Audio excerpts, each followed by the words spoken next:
Hello, I'm Carrie Fry, Beta Chi Chapter, Florida State Organization, and a member of the Board of Directors of the FLDKGEF Educational Foundation. We are delighted you are joining us today to learn about the foundation and to hear how easily you can apply for funds for professional development or for classroom projects. As an educator, do you have a dream of attending a training or creating a project that you would like to fulfill? As part of our mission to support excellence in education, the Florida DKG Educational Foundation offers 2 opportunities for educators to acquire additional knowledge and skills, thus enabling them to better prepare their students for the future. The Professional Development Award is a yearly award of up to $1,500, which provides funding for recipients to participate in professional seminars, workshops, lecture series, online courses, and other non-degree program opportunities that relate specifically to an applicant's professional aspirations or current assignment. It is available to currently employed Florida educators only.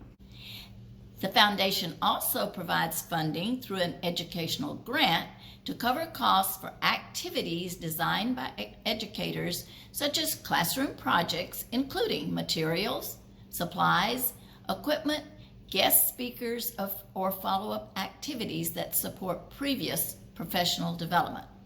This grant of up to $1,500 is available to active or retired Florida educators for implementation in Florida schools or communities. For 2020, a total of 11 recipients were presented awards and grants. You will find more information and 2021 applications online at mustatefloridadkg.weebly.com. That's mustatefloridadkg.weebly.com. If you would like to help the Florida DKG Educational Foundation fund these opportunities for educators, your contribution will be greatly appreciated. You can find information for donations on that same website. As I rotate off the board of the Florida DKG Educational Foundation, I extend wishes for continued success to those remaining on the board and a very warm welcome to the newly elected directors. I hope your experiences will be as rewarding as mine have been. It now gives me great pleasure to introduce Nancy Rosenbaum, a 2019 recipient of a Florida DKG Educational Foundation Professional Award. Nancy is an enthusiastic 5th grade science teacher at Florida State University Schools in Tallahassee. Currently, she's the Alpha Kappa chapter president. Nancy is also a member of the Board of Directors for the Challenger Learning Center of Tallahassee, chair of the FSUS Elementary Science Committee, and advisor for the FSUS Middle School Student Astronaut Challenge Team. To make her dream come true, Nancy applied for and received an award to attend the Space Academy for Educators in Huntsville, Alabama. As you are about to witness, this opportunity of a lifetime has increased her mastery of skills and enthusiasm as she applies her experiences from the Academy to inspire her students to become our scientists of the future. Nancy, we thank you for joining us today. Nancy Rosenbaum.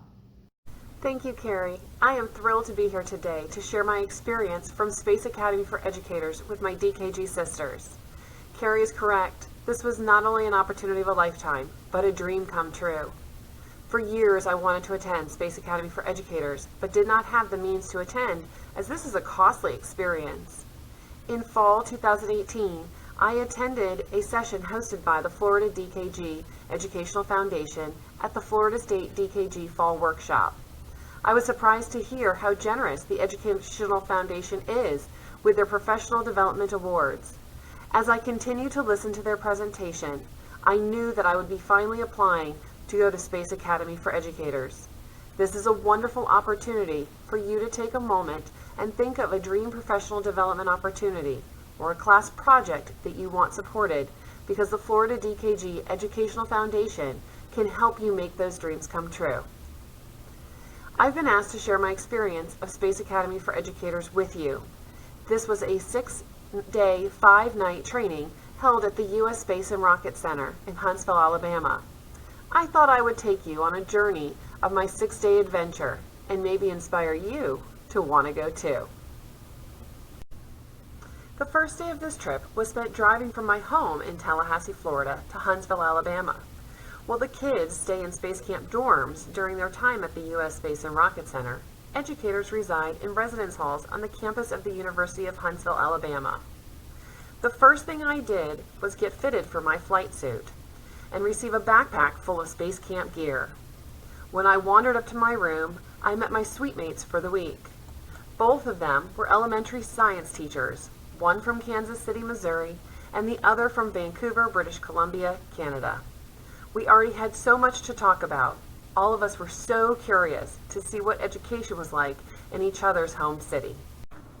The next morning, we hopped a special bus with the rest of the Space Academy for Educator participants and headed to the U.S. Space and Rocket Center. We had the opportunity to tour the facility, and I got my first glimpse of the Saturn V rocket. It was incredible. The museum is a wonderful place and has extensive artifacts from our American space program. At lunchtime, we participated in a lunch and learn. This was an opportunity for us to interact with one of the museum's docents. Docents at the U.S. Space and Rocket Center are unique in that they are volunteers who have all worked for the U.S. Space and Rocket Center or NASA during their careers. Bill McDonald, an electrical engineer who worked on the third stage of the Saturn V rocket during the Apollo missions, shared his life story with us. After lunch, it was time to experience the multi-axis trainer. This simulator was designed to simulate a tumble spin that an astronaut could experience in space. It was a wild ride. Then we were in for a special treat. We knew that we were going to a lecture in the afternoon, but we weren't really sure what that would mean. Turns out that we were meeting astronaut Wendy Lawrence. Wendy is an astronaut that I've talked about with my students for years. Hearing her speak about her experiences in space and the missions she's participated in was a highlight of this trip. We finished the evening with dinner and entertainment at the U.S. Space and Rocket Center Beer Garden. Enjoying a delicious German meal under the Saturn V rocket, this is a special event that they hold each Thursday in the summer. Have you ever heard of or seen the movie October Sky? On our third day, we met Homer Hickam, author of Rocket Boys, the book that inspired October Sky. He spoke about his life growing up as a rocket boy and his career with NASA. His job was to train astronauts. He helped train the Challenger crew and even trained astronauts who fixed the Hubble Space Telescope, which is pretty cool stuff. He received a phone call one day later in his career from Air and Space Museum asking him to write an article. He chose to write about his childhood growing up in Colwood, West Virginia. The article was a hit, and continued interest inspired him to write the book. Homer Hickam is now a member of the board of directors for the U.S. Space and Rocket Center. One of the lasting things that Homer shared with us were his keys to success. He calls them the 3 Ps: planning, passion, and perseverance. With these things, you can do anything. We continued our day with team building on a low ropes course. After lunch, we constructed and tested egg moon landers and rovers, and competed to see which ones performed the best. The finality of the day was a rocketry workshop, where we built and painted rockets that we would launch the next day. Day 4 was jam-packed. We started with a few aviation challenges. First, we were harnessed into a zip line so that we could simulate parachuting from a helicopter into water. Then, we were loaded into a dunker that was lowered into water to mimic a helicopter crash. We had to tuck our heads down between our knees and brace for impact. I clearly remember watching the water come rushing up between the floorboards of the dunker and filling the cabin quickly. It was our job to escape in an organized way and swim to safety. As the co-pilot, I was the second to last person to swim out. What a rush! After a wet morning, we headed to the launch pad. Here, we set up our rockets and let them fly. I had a successful rocket launch and recovery, but some were not so lucky. There are trees far out in the launch field that have many little rockets dangling from their limbs. They call this the rocket graveyard. I was thankful that I could retrieve my rocket. It now hangs in my classroom over my students' heads. After lunch, we conducted our first simulated space mission as a team. We were on a mission to Mars. I was a mission specialist with the responsibility of landing with a crew on the surface of Mars.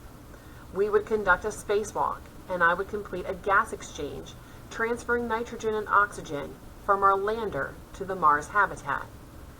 The last activity of the day was an ablative shield challenge. We had to construct a shield for an egg that could withstand the heat of a direct flame from a propane tank for 5 minutes. This challenge represents how NASA designs and constructs heat shields that protect spacecrafts during re-entry into Earth's atmosphere. Our team did fit that got cooked.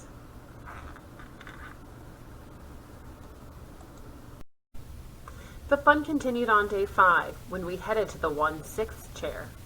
This simulator allowed us to experience a gravitational force similar to the gravity on Moon's surface. We started out with just trying to walk across the surface, and then we got to dance and play with our lack of gravity. Next up was the Low Earth Orbiter team mission, where the space shuttle was docking with the International Space Station. This time, I was part of the mission control team as PACOM. My job was to run the International Space Station from mission control. Surprisingly, being on the mission control team was more stressful than being in the flight crew during our previous mission. In the afternoon, I participated in an electronics workshop and built my very own flashlight. This was my first experience with soldering. My students get very excited to see the flashlight that I made from scratch. The last day of this academy was spent learning the math of origami so that we could relate to how origami is used with solar panels on spacecrafts. We had an author visit with David Hitt, who wrote the book Homesteading Space, the Skylab Story. David shared fascinating information about Skylab and how it influenced current space exploration. The finale of the day was graduation. During this ceremony, we were presented with our flight wings and several other mementos from the week. At the conclusion of graduation, we knew that one team would be awarded the prestigious Commander's Cup honor. My team, Team Harmony, was announced as the winners of the Commander's Cup and presented with special patches to commemorate this honor. Throughout each day, we also participated in short sessions about the current space program and future of American space travel. Our team spent a lot of time together and created our own mission patch to commemorate the unique individuals that made up our team. We had the mission patch embroidered so that we could add it to our flight suits and always remember our experience together. I met many special people at Space Academy for Educators, and we still stay in touch, over a year later. All the way back to Tallahassee, I reflected on how the students in my classroom are the future of our space program. When humans land on Mars in the not-so-distant future, it could be a student who is sitting in one of our classrooms right now that takes those first steps on the red planet. Therefore, I realized that I needed to take this experience and use it to inspire my future students and others around me. I was fortunate to have 2 days at the beginning of the spring semester to wear my flight suit proudly and educate my 5th graders on the many things I had learned at Space Academy for Educators. We learned about the rockets that would get us to the International Space Station, the Moon, Mars, and beyond. And I taught them about how our moon will eventually have a satellite similar to the International Space Station called Gateway. We even analyzed a timeline of projected missions for space exploration, and I asked my students to consider how old they would be when these events happened. Suddenly, they realized that their generation would be the ones to make this happen. I was able to share with them Homer Hickam's keys to success. Passion, planning, and perseverance will make this all happen. And if they have those keys, they could too be part of the human space exploration journey. My students also worked as teams to develop mission patches to represent our class, similar to the patches that astronauts helped design for each of their missions. They considered images that represented individuals of the class, but also as of their group as a whole. Students worked in small teams to design patch ideas, presented them to the class, and voted on the most fitting patch design. The winning team recreated their patch as a final draft, and it was duplicated so that each member of the class could proudly wear our mission patch to the Challenger Learning Center on their very own moon mission. In February, I was asked to represent my school at FSU Day at the Capitol. Since my school is a developmental research school of Florida State University, this is an event that my school participates in each year. I was asked to share my love of STEM with the community. Again, I wore my flight suit, which always catches some attention. I had the honor of speaking with participants about STEM, the future of our space program, and how we are teaching the astronauts of the future. There is no doubt about it. When I talk about this experience with my students, I get very excited. So excited that one student in particular went to her parents and wanted to go too. Lorelei is a lover of space and a passionate student. When I met with her family at a parent-teacher conference, we discussed her desire to go to space camp, and I encouraged them to apply for a scholarship. I knew that most students only received a partial scholarship for the experience because they want to share the funds with as many students as possible. Boy, were we surprised when Lorelei got a full scholarship to go to space camp in the summer of 2020. When COVID-19 hit, we were worried that her dream of attending space camp would not come true. Her camp was scheduled for the first week of July, which was also the first week that the U.S. Space and Rocket Center was opened for camps. Lorelei had a blast, and when we started back at school, she made special arrangements with her family so that we could meet at school to talk about her experiences and get photos together in our flight suits. As you can see, the Florida DKG Educational Foundation did not just have an impact on me. I had the ability to share my enthusiasm with others and watch it grow in them. You have this opportunity to learn and share your passions with others as well. If you have an idea for professional development you'd like to attend or a class project you'd like to see come to life, I highly recommend that you take advantage of this opportunity as a sister of DKG. In closing, I would like to say a big thank you to the Florida DKG Educational Foundation and for all who contribute to helping make dreams come true. I would have never had this experience without you, and for that I'm eternally grateful. Thank you for your time today. If you should have any questions, please do not hesitate to connect with me.